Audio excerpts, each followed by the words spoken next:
तो ये है लिबरल लोगों का। एक मामला मेरा और आपका है। इस्लाम ने भी हिस्सा रख दिया, कानून ने भी हिस्सा रख दिया है, लेकिन कोई हिस्सा देने को तैयार क्यों जी? अल्लाह ने रखा नहीं है बेटी का हिस्सा, बेटी हकदार नहीं, तो हिस्सा सिर्फ उसका नहीं है जिसकी 1.5 मुरब्बा जमीन है, जिसका 5 मरले का मकान है, उसकी बेटी का भी हिस्सा बनता है, उसकी बेटी का भी हिस्सा। ये गौर से सुने बात।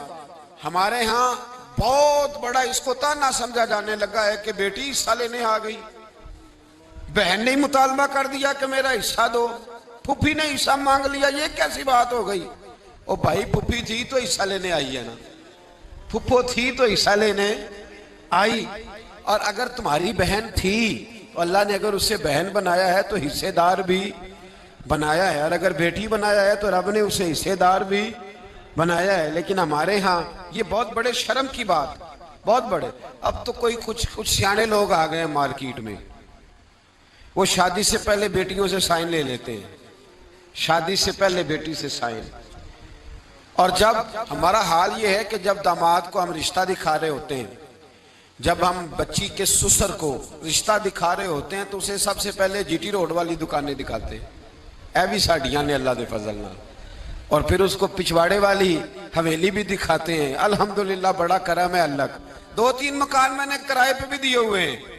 ये सारी कहानियां उसे सुनाई, ये भी उसको कहा कि कुछ तो मैंने खुद कारोबार किया है, कुछ मैंने 2-3 दोस्तों के साथ भी कुछ फीसद मैं भाईवाल हूँ, पार्टनर हूँ, शराकतदारी है मेरी।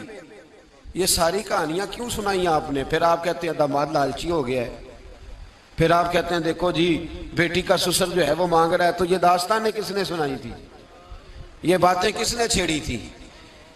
तो भाई पहले छेड़ते हो, पहले उसे दावत देते हो कि आ बैल मुझे मार, और जब तुमने ये चीजें दिखा के रिश्ता कराया था, अब क्यों करके कहते हो कि वो मुतालबा ना करे?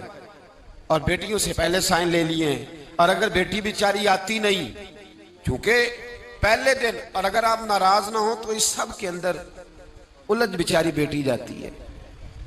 क्योंकि जब हमने रिश्ता दिखाया था तो हमने दामाद को कहा था कि ये मकान भी, ये जायदाद भी, ये सारा कुछ मेरा ही है। 4 भाई जो आपस में मिलके कभी एक दिन भी रोटी नहीं खाते, और जब रिश्ता देखने वाला आता तो कहते जी इकट्ठे हैं जी, अल्लाह के फजल से कारोबार इकट्ठा ही है, हालांकि कभी इकट्ठे बैठ कर रोटी नहीं खाई इल्ला माशाअल्लाह। ये सारी कहानियां सुना दी, बड़े भाई का कारोबार भी दिखा दिया, छोटे की दुकान भी दिखा दी। अब वो बेटी को तो नहीं पता कि मेरा अब्बा ये काम कर रहा है, और दामाद को और उसके वालिद को ये सारे लालच पहले से दे दिए। अब वो चूंकि लालच से उसने शादी की थी, शादी के कुछ अरसे के बाद उसने कहा चल ला फिर अपने अब्बे से एक दुकान। जब वो लालच से शादी करता है तो ठीक शादी के 2-3 महीने बाद ही उसे जरूरत भी पड़ जाती है, और बड़ी इमरजेंसी लागू होती है, कहता लाभ अब लेके आ। अब वो जब जाके कहती है कि जनाब लाओ मेरा हिस्सा, तो अब्बा जी कहते हैं सारे मुतालबा करेंगे, तुझे देंगे तो बाकी भी मांगेंगी। अब खामद भेज रहा है और वालिद दे नहीं रहा, बल्कि वालिद उल्टा कह रहे हैं कि तुझे उसे वही समझाना चाहिए था। तो बताइए इस सारे मामले में नुकसान किसका हुआ? बोलिए। तो याद रखें, पहली बात तो यह है कि ये लालच बनाओ ही ना, ये रंग अपनाओ ही ना, ये अंदाज सिखाओ ही ना, ये तौर तरीके बताओ ही ना। आप यकीन करें 1-2 मामलात में रिश्ते कराने वालों से मुलाकात हुई, कुछ बच्चों के रिश्ते करने थे, तो बाद रिश्ते कराने वालों से गुफ्तगू हुई, तो वो रिश्ते का बताते ही कहते हैं जी एक रिश्ता है एक बच्ची का, उसके घर वाले कहते हैं हमने कार भी देनी है। तो मैं फौरन कहता हूं कि रिश्ता तो अभी देखा ही नहीं, तो कार का पैगाम तुमने पहले सुना दिया है।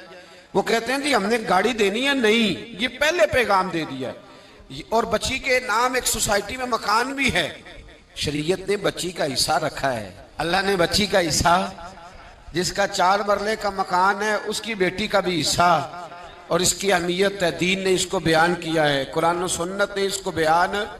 वालिद अपनी कब्र वज़नी ना करे, और मैं बड़ी जिम्मेदारी से कह रहा हूं, बेटे तेरा ज्यादा खत्म नहीं दिलाएंगे तेरे बाद, बेटियां ज्यादा दिलाएंगी।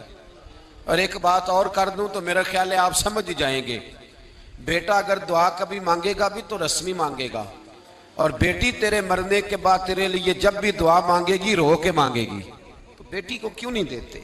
जो उसका हिस्सा बनता है, जो उसका हक बनता है, जो उसका तरीका है, उसे क्यों नहीं देते? सीधी सीधी जन्नत क्यों नहीं हासिल कर? कब तक?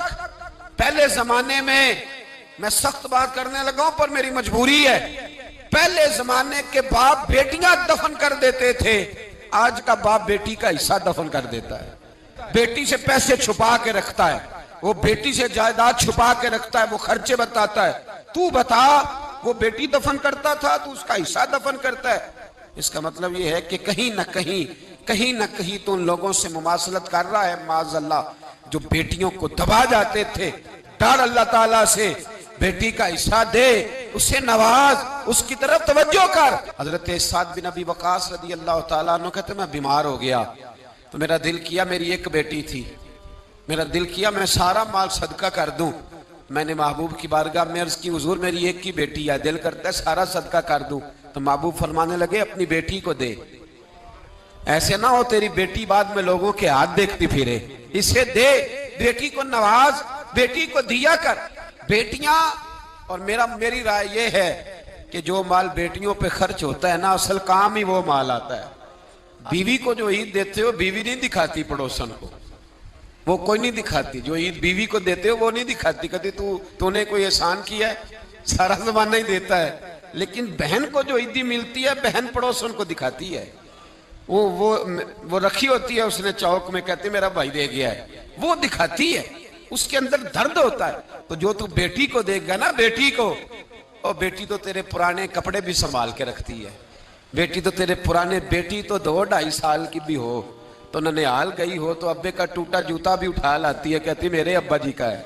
तो जो तेरी असल मुहाफिज है, जो तेरी असल निगरान है, जो तेरी असल ड्यूटी, क्यों नहीं बेटियों को हिस्सा दिया जाता? क्यों हम डरते हैं, क्यों सहम में रहते? बेटों से ब्लैकमेल ना होना कि बेटा मेरा इस तरह कहेगा, अपनी कब्र पे बोझ ना डालना, सुबह कयामत हिसाब देना है, अल्लाह से डरना, बेटी का हिस्सा बर वक्त बर मौका। और मेरी बहनों से गुजारिश है, बहनों के हिस्से पहले से अलग करो। 10 रुपए बने या 10 करोड़ बने, तुम्हारी औलाद को तुम्हारे लिए रात को उठ के दुआ नहीं मांगेगी। तुम जिसका कर्ज है उसका कर्ज उसे, डर जाओ अल्लाह ताला, डर जाओ खुदारा, डर जाओ। यहां तो ऐसे भी तमाशे देखने में मिले हैं कि 4 भाई थे, एक बहन थी। चलो बहन फौत हो गई तो उसके बच्चों ने मुकदमा कर दिया कि हमारी अम्मा का हिस्सा दो। तो चारों भाई जाके बयाने अल्फी दे आए जज के सामने, हमारी बहन ही कोई नहीं, बयाने अल्फी दे आए माज़अल्लाह, बहन ही को। किस लिए? किस लिए? माल के लिए, दौलत के लिए। इन्नमा अम्वालुकुम व औलादुकुम फितना, जिनाली तू पाप कमाए किथे नहीं हो तेरे कर दे।